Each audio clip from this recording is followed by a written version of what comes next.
Remember that college trip you took with your friends when you didn't have much money and you still managed having the best time of your life? That thing, that experience is the key to unlocking your creativity.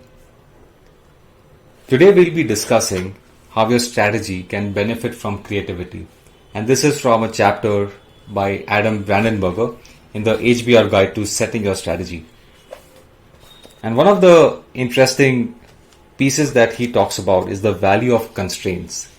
And constraints simply means that you have limited resources in order to achieve your goal, which is the story of every college student, right? Which is you wanted, to do more things, but you didn't have enough money or you didn't have a car to get to where you wanted to go, but you still figure out how to get there.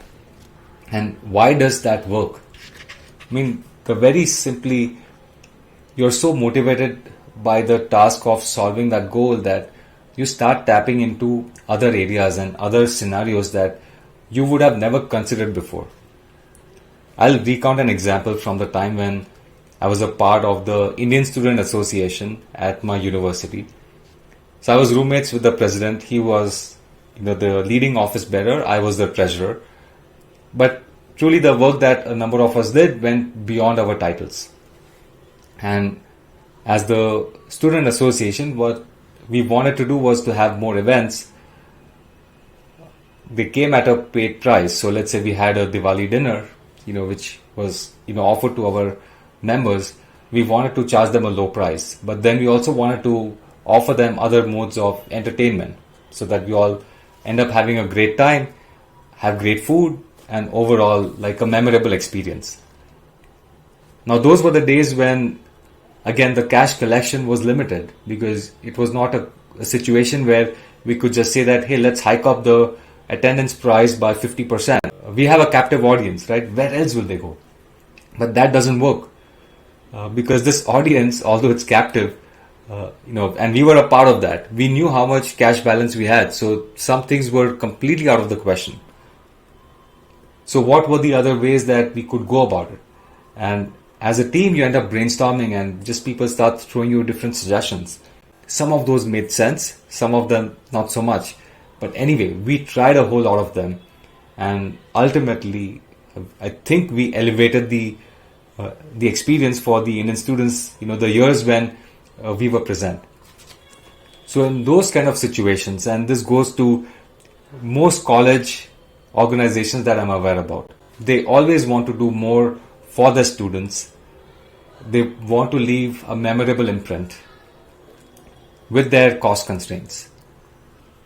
So although cost may be one of the constraints, but let's just break this down. It's not just about cost, right? Because cost is one piece of the equation. There are other constraints also which are active, but they may not be spoken as much. It could be that you have limited time to organize the functions because everyone is busy with their, let's say, graduate studies. It could be a limitation on the space that you could have. Or let's say someone comes, ready with a sponsorship, arrangement that you are proud of. But maybe the university has some guidelines that you have to be, compliant by, and you can't consider them. Right? So the constraints can come in all shapes, forms, and sizes. But once you accept those and try to factor them as a key part of your equation. So let's say if it's cost, but it helps to think deeply about it. That is it really cost, meaning how much you should spend in order to make it happen? Or rather, is it a revenue problem, which is what are the other streams of incomes that could be developed? So let's say for a college event, it could be the attendance fees which are paid by the students. But it could be other sponsorships that could come from, let's say, nearby companies that want some visibility to the students. Or there could be some revenue sharing thing by arranging for some food options. You could invite a restaurant and say, okay, fine, whatever you earn, we'll take a small percentage of that.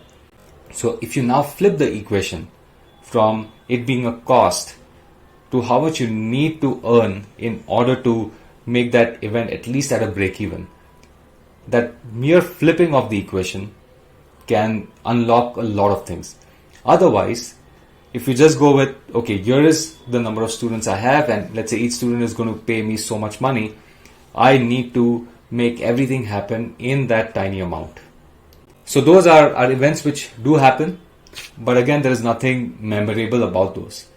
But when you talk of constraints and you bring them into your equation, that really unlocks further aspects of your creativity.